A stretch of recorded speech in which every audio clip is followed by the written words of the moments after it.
Սիրասունը հայկական առաջին դեյթինգ ծրագիրն է։ Ես մի մարդ եմ, ով նայել է ռուսական, ուկրաինական բոլոր հնարավոր դեյթինգ ծրագրերը, ու ինձ թվում է Սիրասունը այդքան էլ համապատասխան չի դեյթինգ ծրագիր լինելու։ Քանի որ այս ծրագրի ընթացքում մենք տեսնում ենք իրանց 30 րոպեանոց հանդիպումների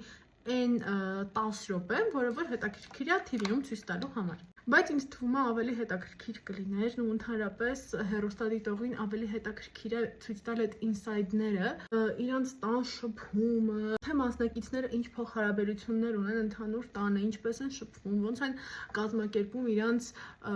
առօրյան, թեկուզ կամ իրանց հարաբերությունները հենց տան մեջ, ինձ թվում է այդ ավելի հետաքրքիր կլիներ։ Ու քանի որ ոնց հասկանում եմ ու իրանք էլ ծրագրում նշում են, որ նկարահանումները տևել է ընդամենը 6 օր, 6 օրը բավականին քիչ է ընդամենը 30 րոպեանոց 6 դեյթով հասկանալ ու հարաբերություններ ստեղծել։ Չնայած իմ կարծիքով այս հաղորդումը ավելի շատ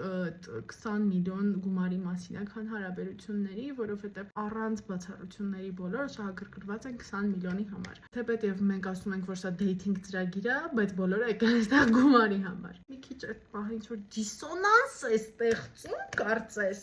Ու հետո մասնակիցները, չգիտեմ իրականում ինչ սկզբունքով են ընտրվել, բայց շատ տարբեր են։ Շատ։ Իրականում երևի հետաքրքրությունը հենց դրա մեջ է, որ իրանք տարբեր են, բայց